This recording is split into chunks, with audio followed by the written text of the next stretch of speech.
Alright, hello everyone, and welcome to Question Time.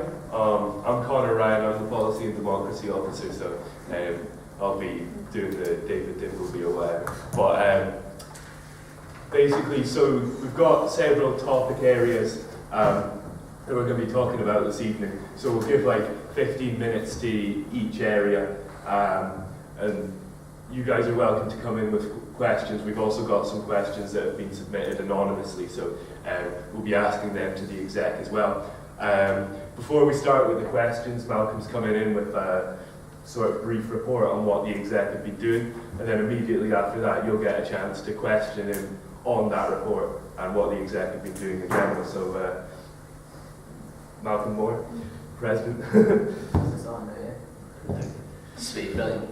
Great to see so many people here, and thank you all for coming. We've changed the setup from last time, and I'll be giving, as Connor said, just a brief report on what we've all been up to. If you want to get involved on Twitter with #StratQT, is it behind me? Yeah. Sweet, brilliant, it's right in front as well. So don't be too mean because it's right in front of my face. So yeah, I'll just run through, starting with myself, sort of things I've been doing. I'll just a couple of things. There's no sense going into every single thing I've done since the last Question Time. We'll be here all night. But one of the main ones is Strategy Guide. It came up at the last one. We've had our official launch, and we're actually, next Tuesday, we are going into our first school, which is extremely exciting. So that's our Widening Access project, and it's been receiving brilliant coverage across the media. Also, we've been, all the SABs here actually, out of all this, have been going to the Glasgow Student Forum, which is a forum where all the sabbatical officers from institutions across Glasgow are invited to attend, where we discuss about Glasgow-wide issues that affect students. And it's brilliant because we actually have, we're representing over 100,000 students in Glasgow. So we've got quite a lot of lobbying power there. I'm sure we'll discuss some things later on about what we've actually been doing with the Glasgow Student Forum. Moving on now to VPAD, so Kwaku, just to say that he has been working on our new and developing and updating the new community engagement strategy. So how we're going to go about engaging the community over the next, I think it's 3 years, engagement? 2 years, sorry. So that's one of the things there he's been working. And moving on to Vice President Diversity and Advocacy, so Dominique has been doing a fantastic job on living wage presentations for NUS, which is basically sharing our best practices with other associations and companies and whatnot across the UK. We're actually certifying living wage at the moment, which is fantastic news.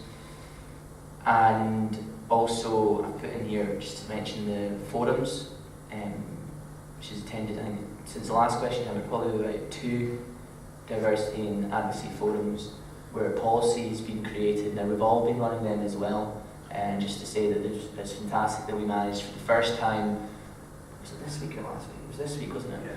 Passed policy within the association in 2 years, and a great number of some fantastic ones have come out of the diversity and advocacy as well as the other ones. Moving on now to Vice President Education, so Rebecca.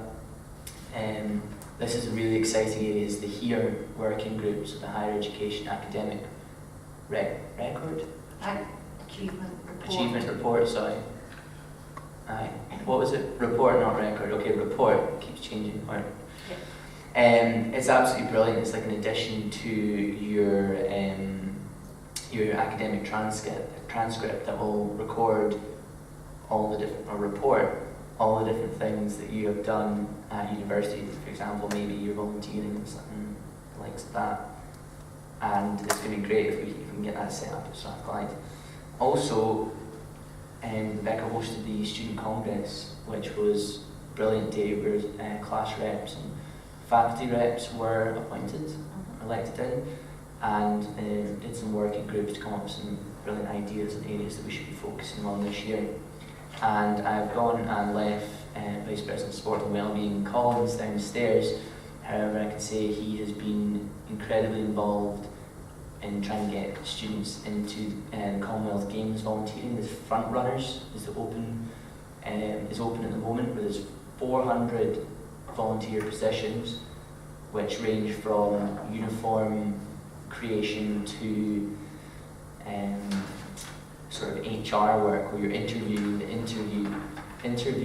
the volunteers.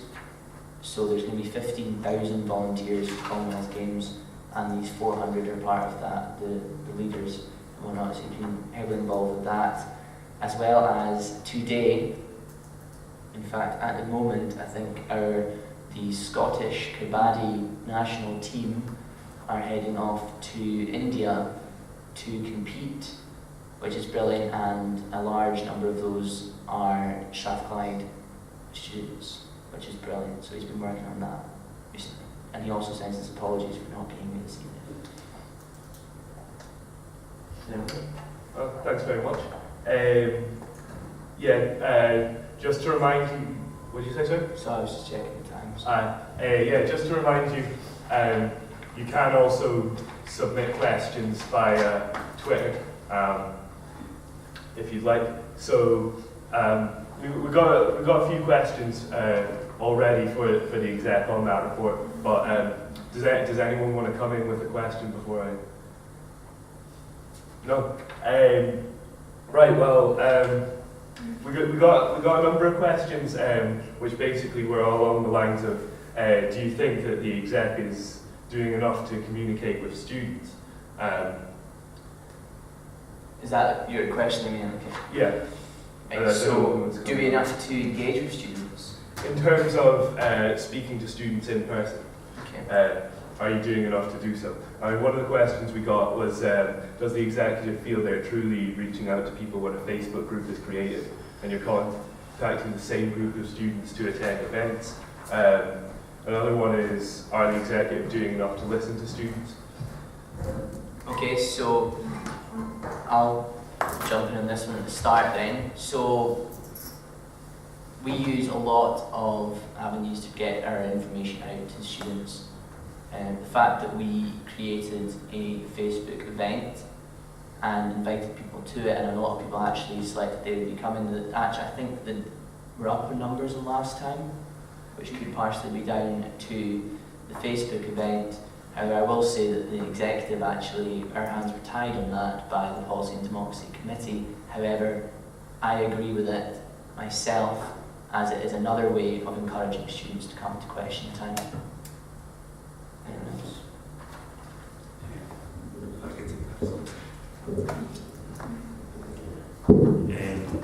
If I could just say, yeah, we have been using Facebook, we do use Twitter. It is a tool there that should be used as well, because it is another way of reaching out to students. But as well as that, we have been doing go-to sessions, just going out and speaking to the students, making sure they're already engaged in our activities.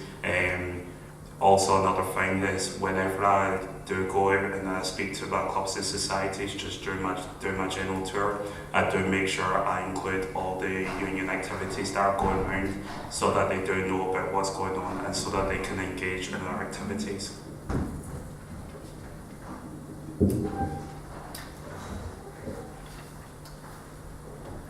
All right. Thanks very much.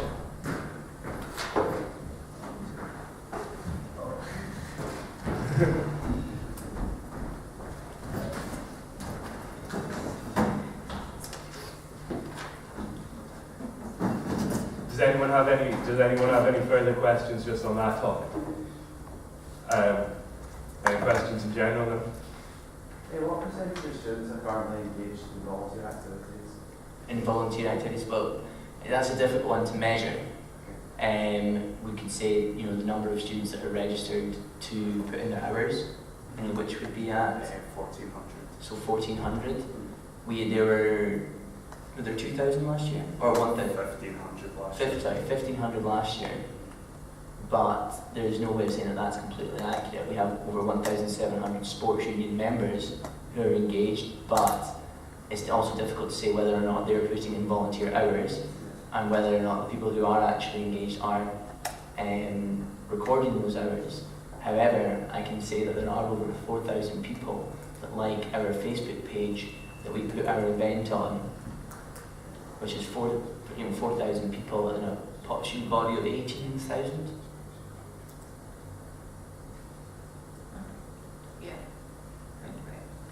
And just to say, you guys are welcome to direct questions, particularly anyone on the panel. And if the people on the panel could introduce themselves before they answer. There's no problem. Should have got you to introduce you guys at the start. But so we've got a question here. Is the executive representative of students, or is it a mouthpiece of the university? Malcolm, our president, I'll take this one. Are we, that's a way of saying, am I a mouthpiece of the university? I take that very, very personally, and I would say 100% not. I don't sit around trying, doing what the university says and voicing what the university says at all. I attend meetings and committees, university committees representing the students. I take it very personally if someone thinks that, and no, and not in the slightest. Go on to Rebecca, Vice President Education. In regards to being a mouthpiece to the university, definitely not. We are completely autonomous to the university. However, we do have a really good relationship with the university, and that helps us with projects and campaigns to ensure that we get the best out of it, and that we do have working relationships so that they can actually listen to us. There are occasions where we agree to disagree, but we still have a good relationship that we can kind of progress further, and that they do take on board what we say. But we don't say what they ask us to say. If it was, for example, I don't know, we're definitely not a mouthpiece. We represent the students, we don't represent the university. And does anyone on the vice chair side want to come in on that? No? Sure? Right. So the first theme we got for the evening, I guess, is charging for course materials. So hopefully we'll have a discussion around that. Will you introduce this, Dominic?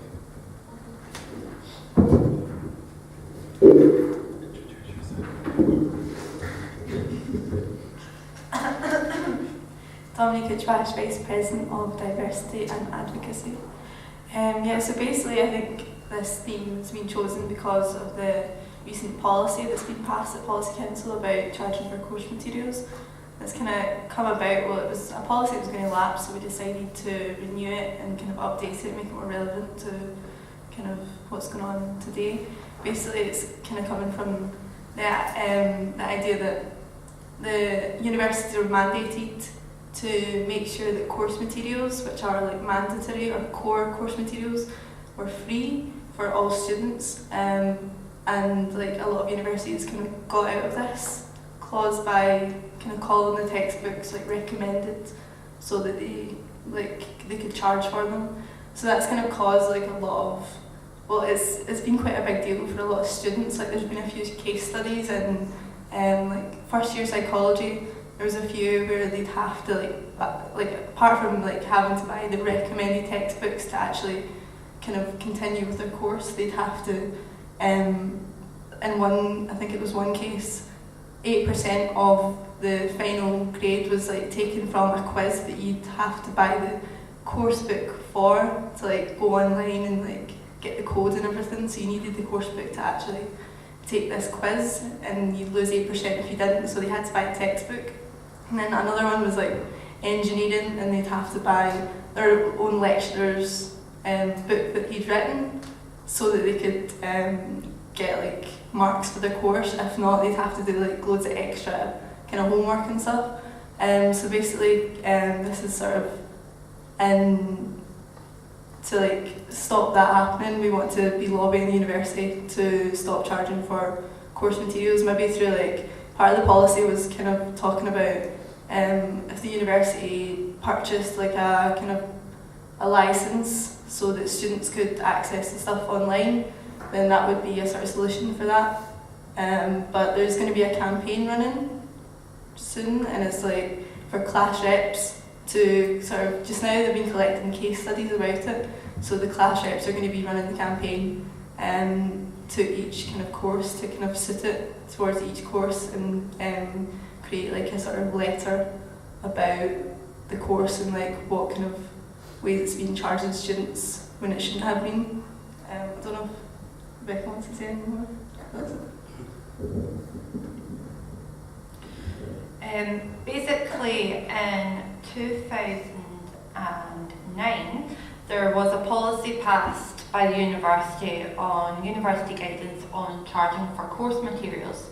And what we're going to be doing with the campaign, which we're going to be handing out to the student reps to get it right down on the ground level, is we're creating a letter that they can adjust for their departments if they feel that they're being charged for core materials, because within the policy it states charges should not be made for the following: where the department requires students to utilise departmentally produced workbooks, packs of printed handouts, etc. that are essential parts of classes. Such materials should be provided free of charge to the students.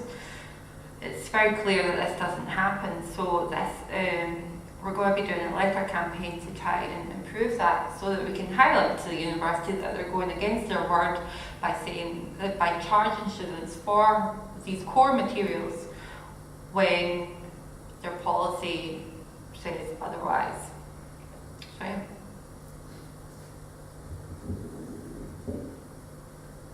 Got any questions from the audience there? You're quiet a lot this evening. Have you approached anyone from the university already for this? Yes. So the two cases that Dominique just mentioned in regards to psychology and engineering, I have contacted both departments yesterday because I was only aware of these cases yesterday. I've also contacted the Associate Deputy Principal of Learning and Teaching about who would be the best person to contact in regards to course materials. So, but again, we're going to wait until we release all the letters from the student reps and get that, but I'll obviously be working at it from a higher level with senior management.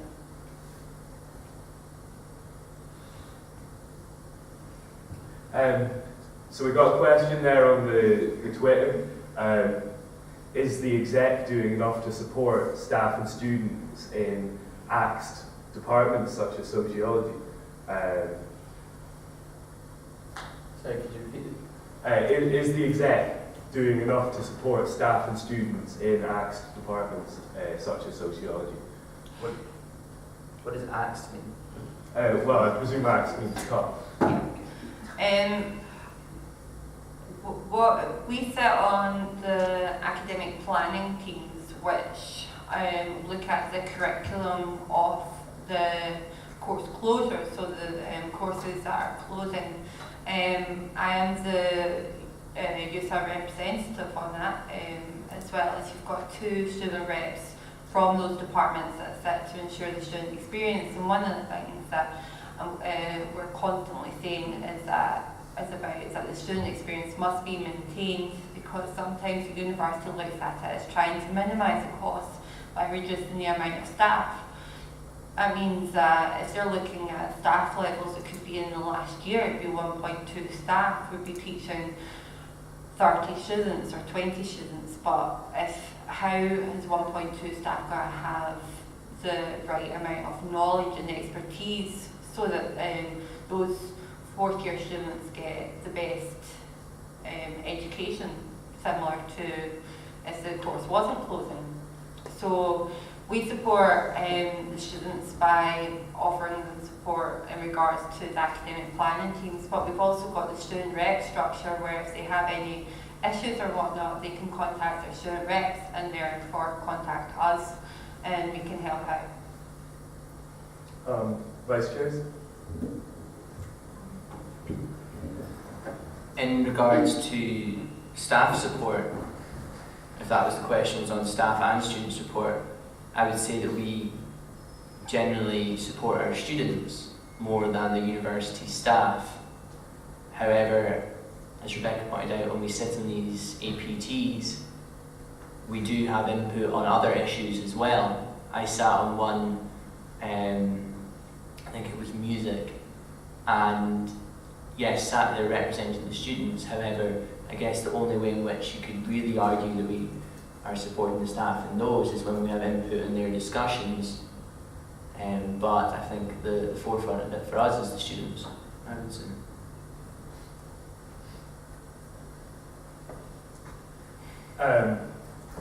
Any further questions there on charging for course materials or in general? Or does anyone want to follow up on what was said there? Is there a chance that in a course like English, the providing of course materials could be got around by one copy in the library? We've had discussions with the library because the library has a budget for buying course materials each year, and one of the things the faculties can apply, so they can say these are amount of books and whatnot, we need so and so. But humanities and social sciences for the past couple of years haven't actually reached their budget, so they haven't overspent, or they haven't actually, it's been very minimum. But what we're trying to tell students is that if you feel that there aren't enough books, you can go yourself and say, we want more books on it. It doesn't just have to be the faculty. But in regards to if it's like printed handouts and whatnot, those will be made free of charge. It would only be if it was a large amount of printing that the university could charge for the cost of the printing, if it's a large amount. So like 5 pence a page or whatever. So I've got a question specifically for Dominique here. To ask the VPDA, to what extent have your activities progressed? As in your report, you mentioned 7 things that were also presented within your previous report. It goes on to say there's also been very little detail as to what you've been doing, i.e. a few word answers. This is the same for the other members of the executive. Will all the executive members provide information within the report, as not all students can attend question time, and for some this is the only way that they'll be reached? Dominique? Dominique Utrecht, Vice President Diversity Advocacy. Yeah, so basically, I mean, it's only been a month since the last question time, and a lot of the things on the report, like listed on the report, are things that are kind of like going to be progressing throughout the kind of the year, basically. Like a lot of things are going to stay the same because it's things that are being worked on. Since the last question time, the Human Library event has happened, and that was in the scene. I think it's basically, I don't know if I want to explain it because I've explained it quite a lot to a lot of people. But yeah, so it was basically just sort of like a kind of day where different groups of different people kind of came along as books, and kind of students could come in, and some university staff were there as well, came in to check out the book and read it, and it was basically sort of to have a conversation with someone. So these kind of like, these people were usually, like to be a book you have to be kind of have a sort of experience of prejudice or feel kind of marginalised by society. So yeah, in that event, Patrick Harvey, the MSP, attended, and he read a book there as well. So there was a lot of good kind of press coverage for it. So just now we're working on doing another human library in the actual library, and that'll be around kind of January time, just after exams. So it'll be a bit like, it was kind of joined with the university, with the Liberating Disability Group, and with the Equality and Diversity Manager that organised it. Yeah, so that was earlier on this month. And then after it, we've just been, I've been working on the link with the trade union. So I think in the last question time was talking about the event, the trade union fair that we held. But since then we've sort of been working on a link with Unite, and especially with the new community sort of aspect of it. So there's going to be a link with Unite, the union, so to do with for students that are working part-time or for graduate, kind of ones that are finding graduate employment, to make sure they're in a trade union, because obviously it kind of helps when you're, if you've got like sort of a dodgy employer or something, or to get, so basically we're kind of focusing on the community aspect of it. So it's for students who are unemployed, and for just general unemployed people, but we're going to be focused on making sort of like Strathclyde community activists with Unite. So they'll be providing a lot of free training for the students here, and like kind of different courses on how to kind of do your own campaigns and stuff, and it'll help like a lot of the activities within USA especially, but it'll also help with anything they want to be doing themselves. So it's like an amazing kind of initiative, and that's been worked on just now with the Scotland organiser. So I don't know if you want to know anything else. Yeah, the second part of the question on the detail in the reports. I don't need to introduce myself again, do I? Is this on? No, I just can't introduce yourself the first time. No, it's not. No, it's just on the bottom. Sorry. So, in regards to very little detail and few word answers within our reports, I personally see it as quite a tricky thing to do. We spend a lot of time writing reports for various committees and meetings and whatnot, and it's very important. It is very important to report back things such as question time, especially if the only access that some students have to it is via the online reports. However, if we were to write down every single thing that we did within the months between question times in full detail, it would take up a huge portion of our time, which would then possibly take away from our other activities. So I actually have written you're welcome to go online and look at my report. I have written my report, and I believe it has about 5 areas which I've focused on, and I did just a small couple of sentences to explain in a bit more detail what I've done. However, I now fear that I will get back at the next question time a question about why I've done so little on so few areas. But the case is that we do so much in the month, and we do try and report it back, but it's difficult to get a balance between how in-depth to go in the report to how big the report could be. It could be pages long, and we do try and find a balance now. Hopefully after this question time, it'll all be available online, so the students who only have access remotely via the internet will be able to find out in more detail what we have been doing. But to that student that submitted it on the online service, apologies that you weren't able to take enough from previous reports, and will endeavour to do better in the future. Does anyone else want to answer that question?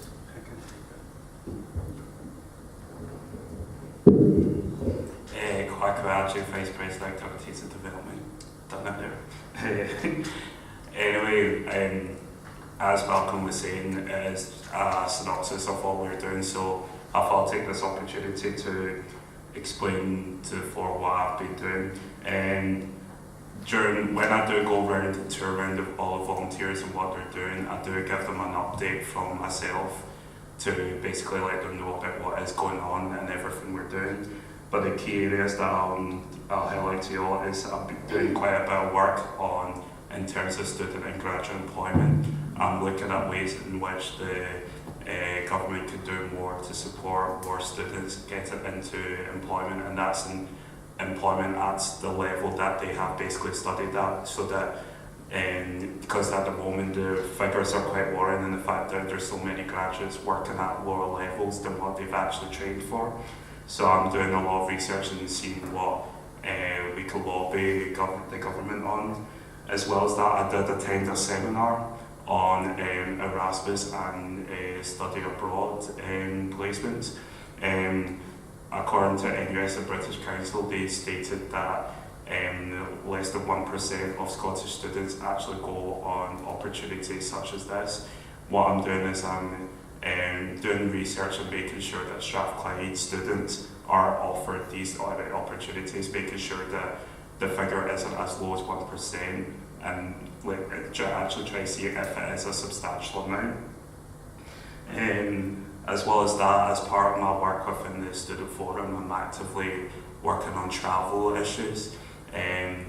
Sure, you all know there are some issues with travelling in terms of how much students are charged, especially with the fact that, well, not just Strathclyde, but most of the Glasgow institutions are mainly of a commuting type. So at Strathclyde, over 70% of students are actually commuting in to study. So I'm identifying key areas in which student travel could be a lot cheaper, and in fact making student discount more advertised and actually to the lifestyle of the student.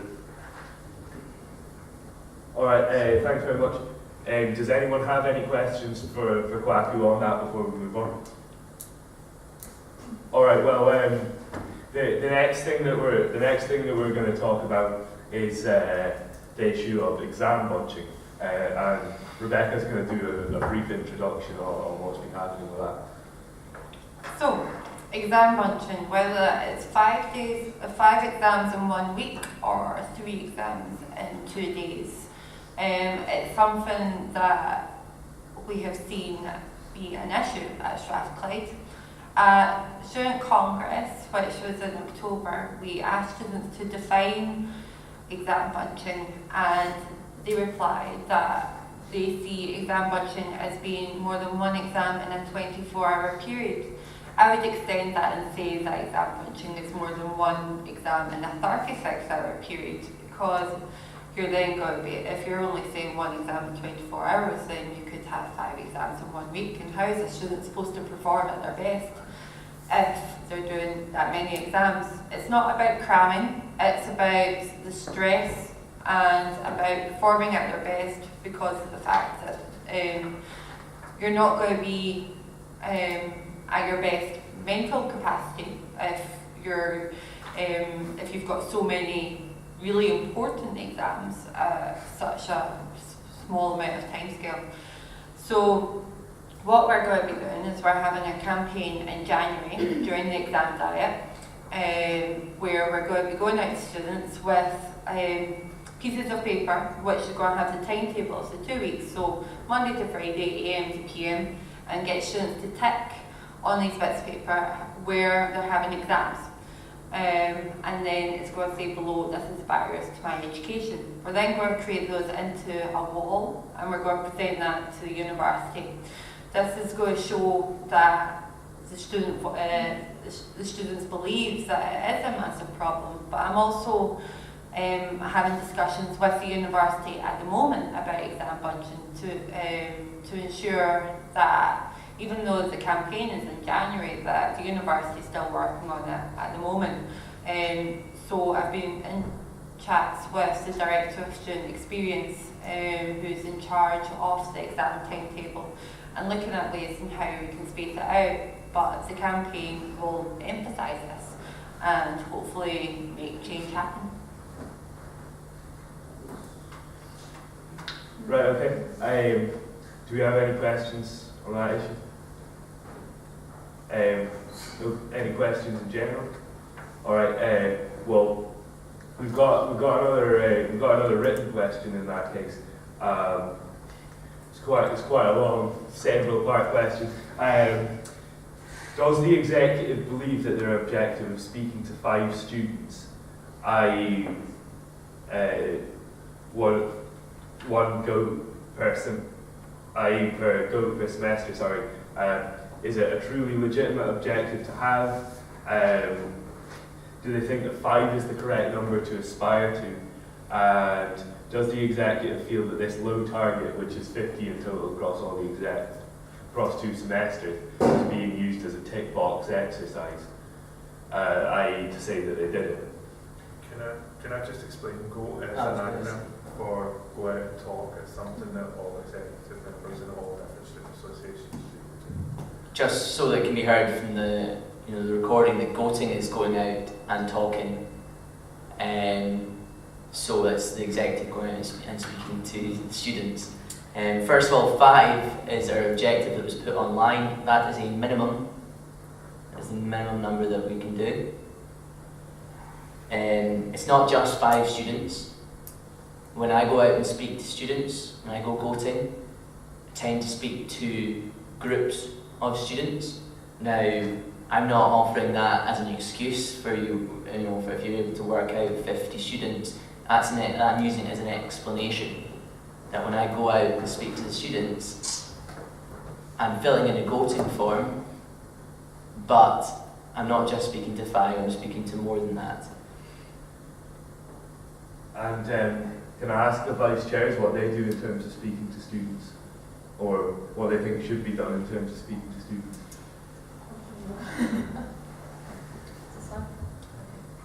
Anastasia Branchenko, Vice Chair of Education. Actually, personally, it's related to the question previously. I think it was the very first one, if Facebook events are enough to let students know what we're doing. I have noticed a slight gap, at least with the engineering courses, that not a lot of people follow what the union's doing, but it does affect them directly. So personally, what I've done is making sure that people in my courses, I just stand up in front of the lecturer and be like 5 minutes before class starts, give them a little update on what's happening, what they should be involved in. And recently it's helped a lot with like the Teacher Excellence Awards, so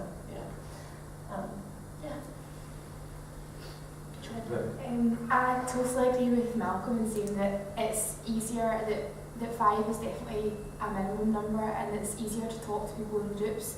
Having just recently been elected Vice Chair of Sports and Wellbeing, I feel that, my name's Hannah Tevens, and just recently been elected the Vice Chair of Sports and Wellbeing, I feel that the actual election process that I got elected by, actually, a lot of my peers didn't understand the way in which the union worked or were very involved in it. So with my campaigning in itself, I found actually raised a lot of awareness to the positions available and what we actually do, because I was having to explain to people my role, what I was running for and what other roles were available.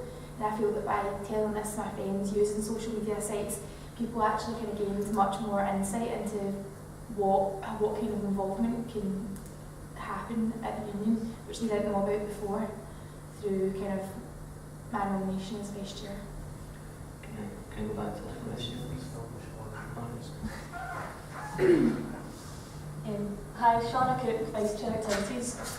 Just to echo what Anastasia said, I just find speaking to the groups I'm involved in, from classwork or RAG or any other groups, just speaking to them and seeing what they're up to and letting them know what else is available, that's the best way. And also I find Facebook updates are a really, really good way of keeping in track with people, just seeing what they're up to. Does anyone else on that side want to comment there?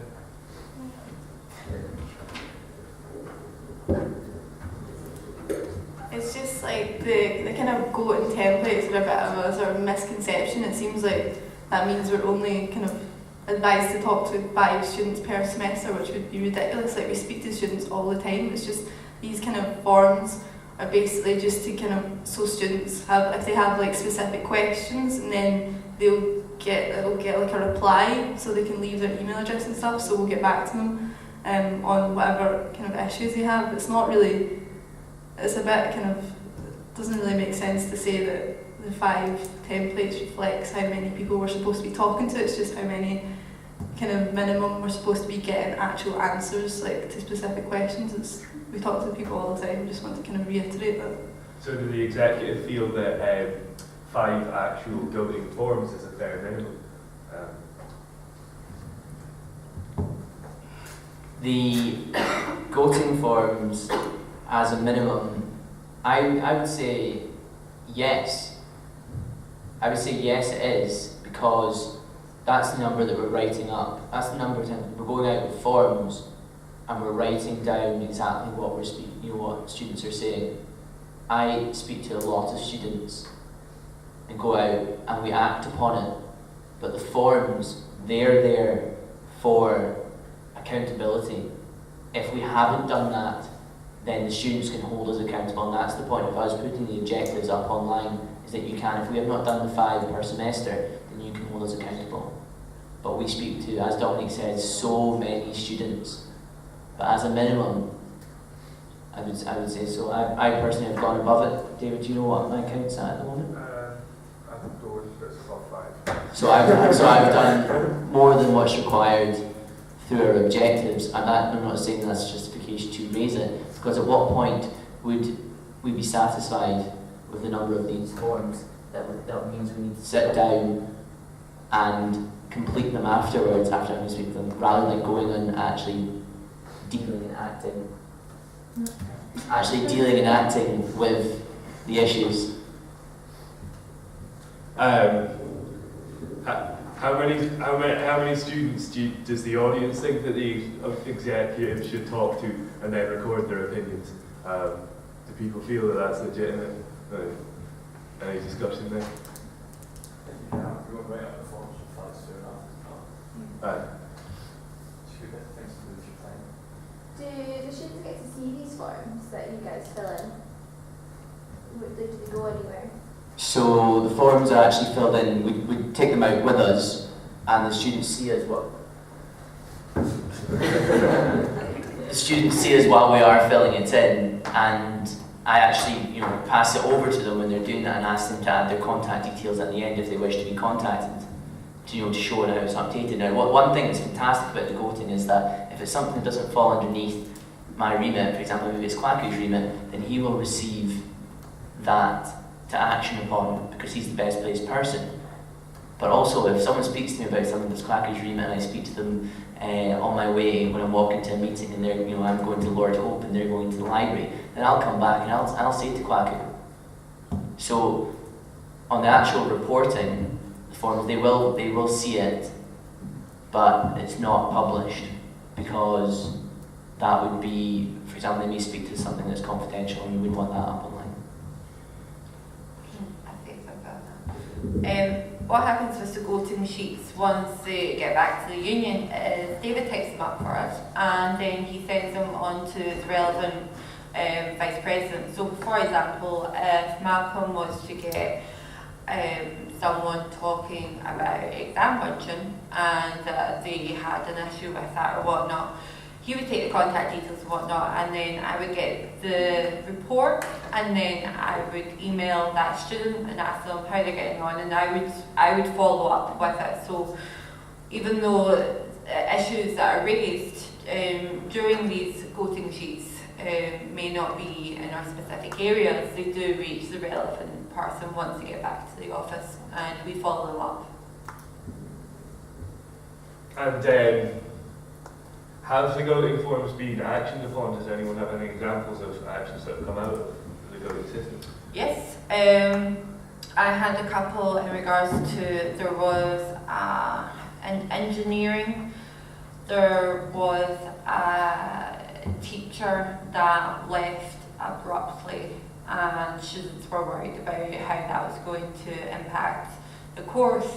So I emailed that department to find out what was happening, and they replied that the lecturer had left all the course materials and was coming back to provide the information, provide the materials that he was teaching on. He was going to come back to the university for that, and it was like 3 days that he was going to come back to do that.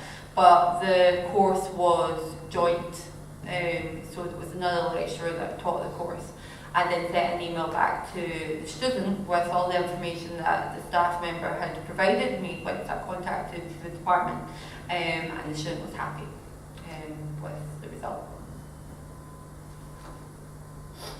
Don't know if anybody else has any examples. Well, I can say for myself personally, although it didn't go on the Gotin forms because this happened before we did get the forms. When I was during the open days, a lot of first year students were actually in here, and I was taking a lot of them on the famous Kwaku tour. don't know if any of you have experienced it, and obviously basically explaining to them all the different activities within the union, and I've got quite a lot of them involved within clubs and societies and volunteering, and also raised awareness of things like representation, especially because I was a previous class rep and also a bit of sports union. So I do feel that I have managed to engage quite a few students into some activities that we do hold within the union. Is there any comments from the audience there?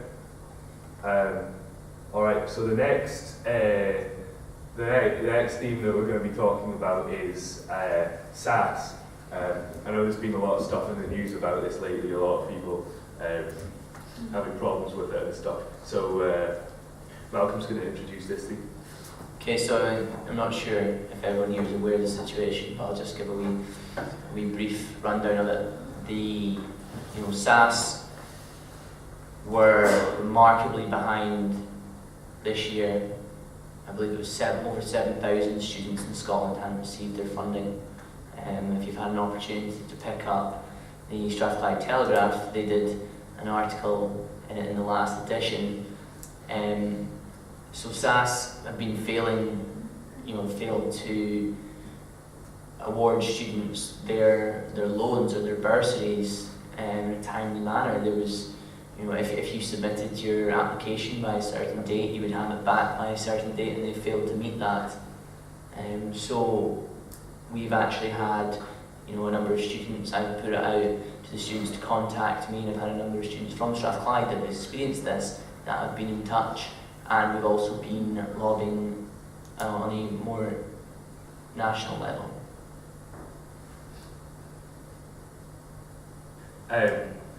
Does anyone else from the panel want to contribute to that? Or?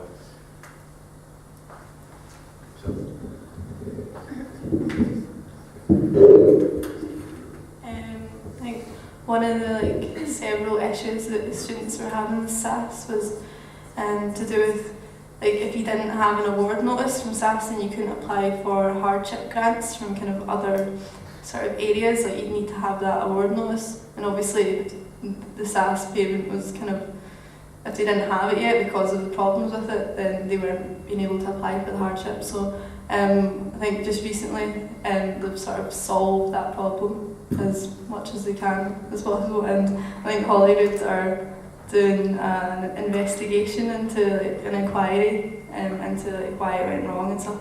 I don't really think it's not like an independent investigation since it's part of the sort of government structure, but an inquiry is still an inquiry, so it's kind of some kind of progress at least.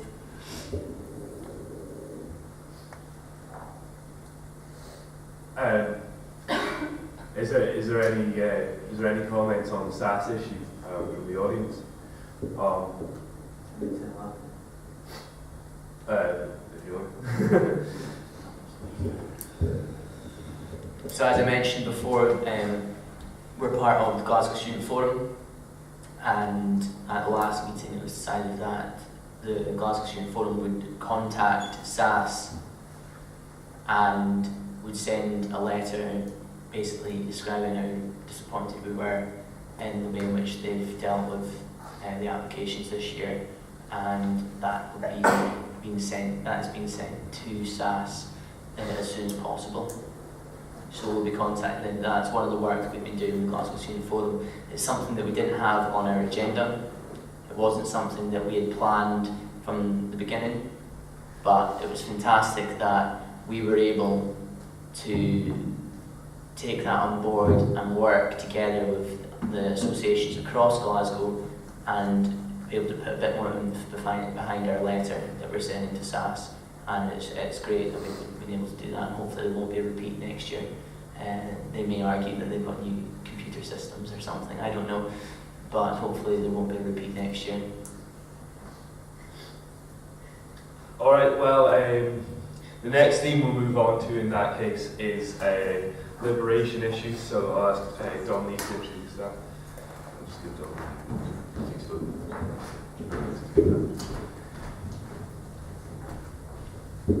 Okay. don't really know how to introduce liberation issues, but I suppose I'll just kind of, today I was reading about, I think it was a study from University of Bristol, and it was to do with children being marked down, like children from ethnic minorities being marked down, and their kind of like coursework and stuff, because teachers sort of expected them to do bad because they were from ethnic minorities. And then like what actually kind of happened if they were marked anonymously, they end up doing better than their other peers, which is quite interesting. And I'm only saying that because we kind of like, there's a policy coming up for the next policy council that's due to lap about anonymous marking. So basically, obviously like in exams we get anonymous marking from the wee kind of slip we fold over so people can't see the matriculation number and stuff, or the name. But in coursework this doesn't happen, so there's still sort of like there's still sort of room for kind of lecturers to discriminate on the basis of either sex or sexual orientation or race and ethnicity. So that's kind of something that's quite important just now, so kind of talking about that. But yeah, apart from that,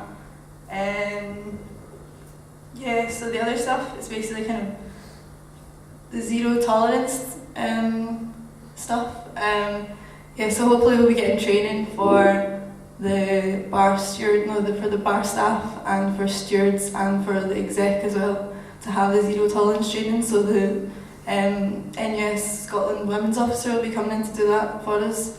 So then kind of going along with that, we'll be doing sort of publicity about the union being accredited with zero tolerance, and kind of just like posters and stuff, kind of just detailing that and what it means to students. And the same thing will be happening with the hate crime reporting. So like Strathclyde Union has been accredited with the third party hate crime reporting centre. So that means students, Strathclyde students experience hate crimes, they can come to us and we'll record it, and then it'll go on to the police from there. So like we kind of booklets about that were sent out in the Freshers Week passes, but we'll be doing training for kind of staff who face students and themselves, and kind of liberation groups as well, so they'll be able to record it if anything kind of goes on from that. Other stuff is to do with disability access. So I've been in kind of talks with the states about disability access and their sort of equality kind of scheme, like what they kind of think should be done, and we're getting a lot of input on that. So on Monday, Disabled Go is going to be launched. So that's kind of like a report about access to the university, like how kind of accessible the university is for people with physical disabilities. So that'll be launched on Monday, and the report will come out then, so we'll be able to know like kind of what needs improved exactly and what we're kind of doing well on. So that's going to be quite interesting. Other thing is the Equality and Diversity Committee that's going to be set up. So it's basically just a sort of a version of a sort of sports union exec and a clubs exec that's going to be about equality and diversity. So there'll be different positions like available, like from disabled students officer, women's officer, mature students officer, international officer, those sorts of things that will be kind of like a campaigning body of the union. It will kind of work to get through a lot of cross-liberation sort of stuff. So everybody, there'll be a lot of communication between the different groups, and yeah, so I think it's going to be a great thing. We're working on that just now, just kind of like figuring out what positions should be available and stuff. I've spoken about the Human Library. That's another sort of cross-liberation event that's going to be going on, another one. And the stuff with, because Colin, our Vice President of Sports and Wellbeing, isn't here, but I'm going to be working on that with him, the Rusk. So it's like Rock Up Sports Club. This year, well, next semester, during the Work Hard, Play Hard, it's going to be kind of based around liberation. So it'll be like each week, each sport will be sort of aimed at getting like students from each kind of liberation group more into sports, because there's like issues with like inclusion in sports for kind of LGBT students and stuff.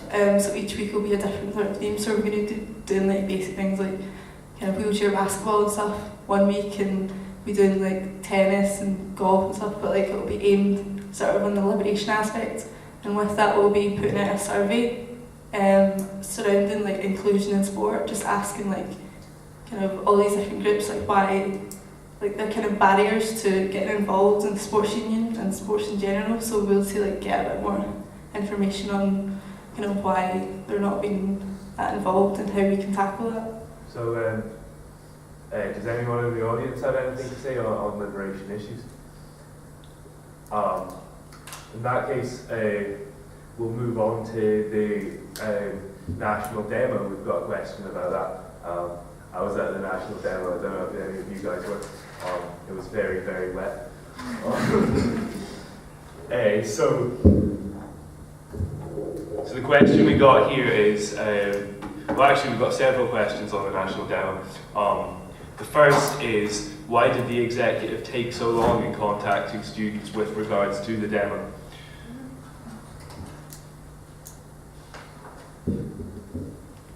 Why did the executive take too long? On the 9th of October I sent an email out to all students saying what the demo was about and that it was coming up. Also mentioning the STUC demo on the 26th of October. On the 11th of November I sent out another email to all students which was entirely about the national demo. We had posters up around the association for a month prior. We were speaking to students as well during that time. I believe the only thing that we did for the demo that was 2 days beforehand was the stickers on the cups from the Priory in level 6 and the lids to the soup tubs from the scene on level 4. We would have done this sooner had our stickers not been delayed slightly. So my question would be is the 9th of October too close to the 21st of November, or should we have announced the national demo long before that? Is there any further comments on that? I was just going to say, I think it's like, I totally agree with Mark, it's about proportionality, like how much advertising do you give? If it's too much, then there's going to be complaints that it's too much. If it's too little, there's going to be complaints that it's too little. So it's about striking that balance. I think it's a very difficult balance to strike without being in the face of the student body. And do the exec feel like the focus of the advertising was correct? Was enough attention given to the student demo above, for example, like commercial things that are happening in the union at nights out or whatever?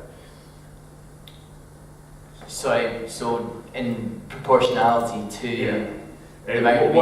what do you think about the current proportionality of the type of advertising that the union does, and should it be changed or not? Well, I'm just trying to think now in that space of time between those emails. I think I mentioned a commercial event once, and I mentioned demonstrations twice. So so there's a proportion there. Now, in regards to posters, if that's what you mean there, I imagine there would be far greater posters on commercial events than there was on the demo. I don't know the exact proportion, but I also don't know the proportion of commercial events against non-commercial events. For example, all the other different things that we're doing at the same time. For example, the question time posters that were up around the run-up to the demo, as well as all the other things like Human Library and whatnot. So I don't know if we're going to say directly commercial versus demo, because in that sense it probably would have been far greater on the commercial side. On balance, do the exec feel like the union built for the demo enough? Like, do they feel like if there was another demo, would you do more, or do you feel like it was adequate to let the students who were interested know? Would we have prior notice to the weather forecast? No, not prior notice to the weather forecast, but did you do enough to advertise the demo? Do you think it was adequate to let students know, or do you think there's lessons? I don't think I'm the best placed person to answer this. Does anyone else want to answer that? To advertise. Vice Chairs? Yeah, actually I would. Anastasia Radchenko, Vice Chair of Education. At that time I did not hold a position, obviously you guys know that, but I thought the union did a very good job of advertising the demo. Actually, I'm pretty sure there wasn't a single person that I talked to who didn't know about the demo. If anyone feels that there wasn't enough people who attended, I mean, it was in the middle of the week, people have classes, that's the only reason. Other than that, I think everyone knew about it. It was, I mean, they used Twitter, they used Facebook, they used posters, that really all the media sources they could have used and in due time before the actual date.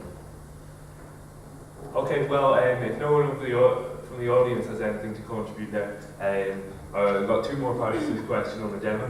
The next one is, do executive members feel that touting the demo as a free day in London, quoted from a student, do they feel this is the best way to approach the demo? Dominique?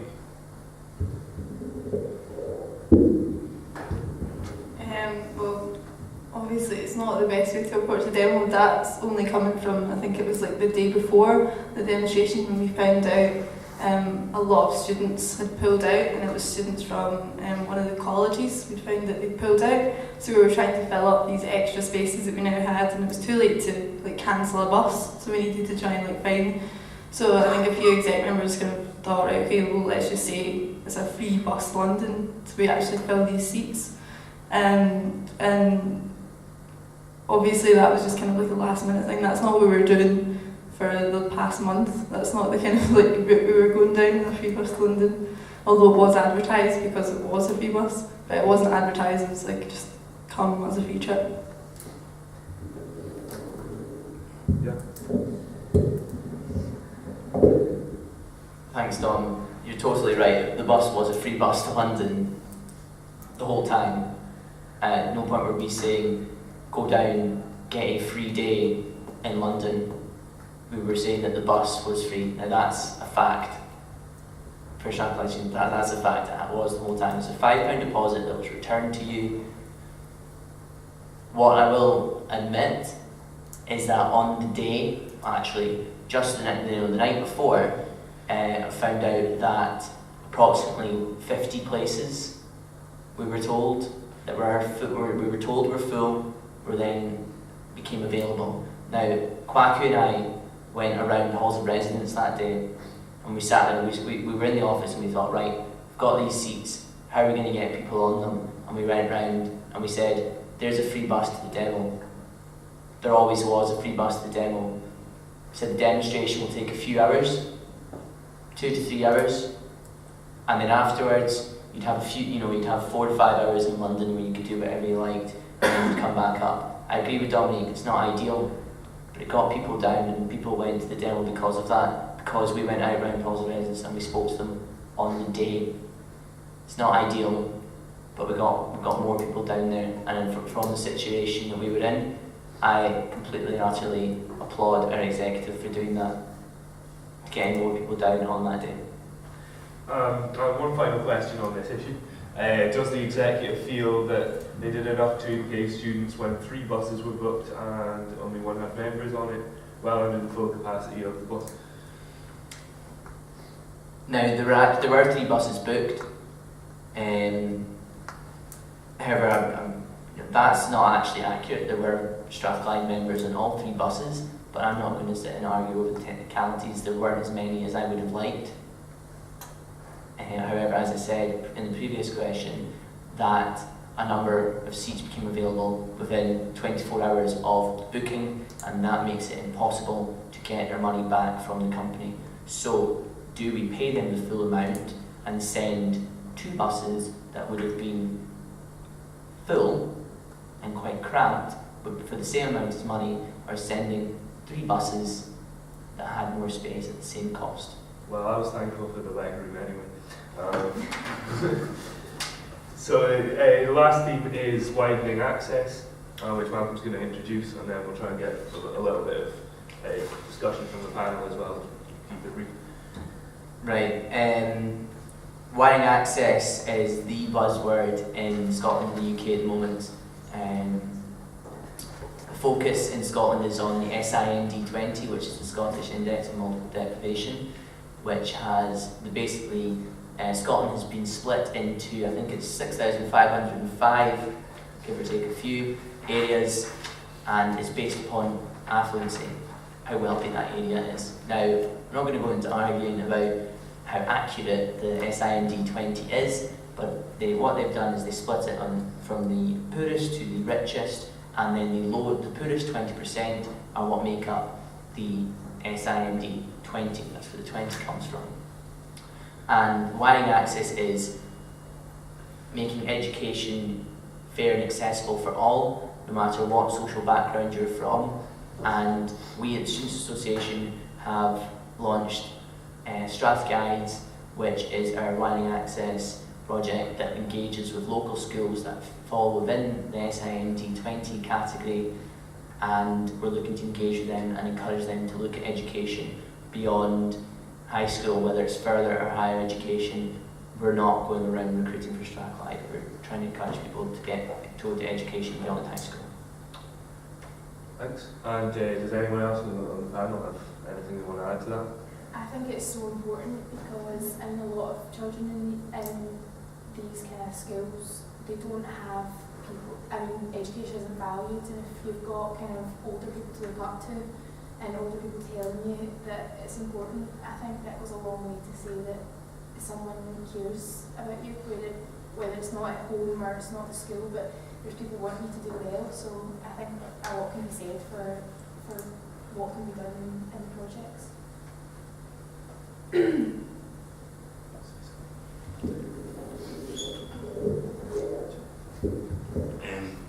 I think widening access is such an important issue.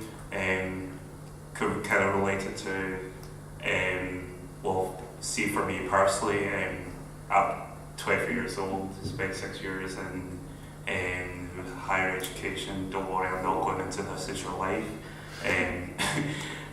This 6 years I've been studying, I have learned a lot, and within the 2 years, this latest 2 years of being a volunteer and now becoming a sabbatical, the amount of skills and things I've learned socially and both about empowering myself, it's just been phenomenal.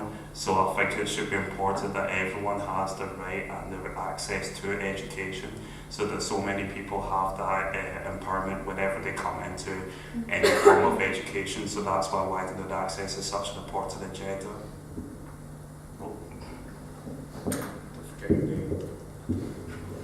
Dominique Trash, Vice President of Diversity and Advocacy.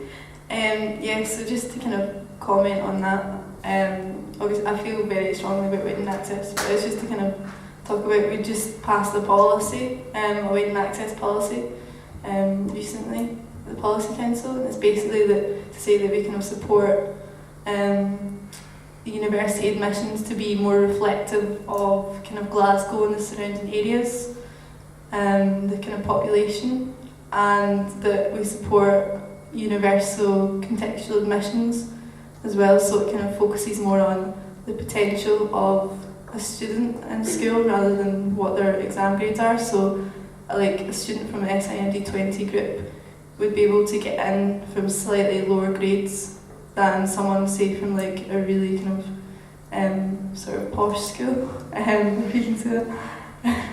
But yeah, so just to kind of say that that's sort of something that we definitely support and will be hopefully working on this year.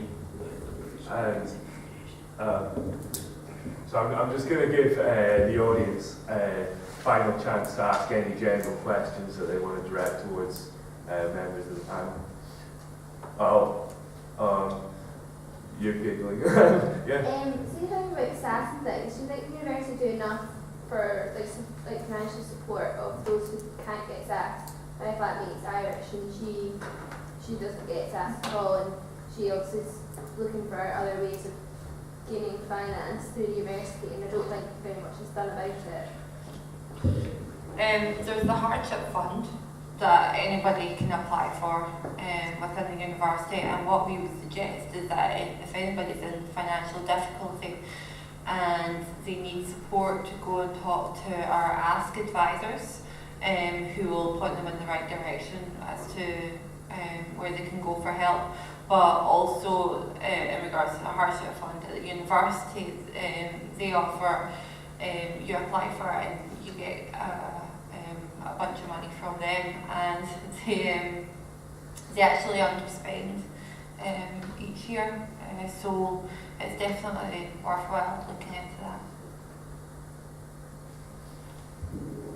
When we were putting out a sort of appeal to students that were experiencing issues with SAS, obviously this would relate to your flatmate that you're talking about, but it would still be available. That was exactly what we said to them, was come in and speak to our Ask advisors on level 5, but also go and speak to the university, because as Rebecca says, they do understand. Not enough people are aware that this fund exists, and that's what we were saying. People go and you are entitled to it.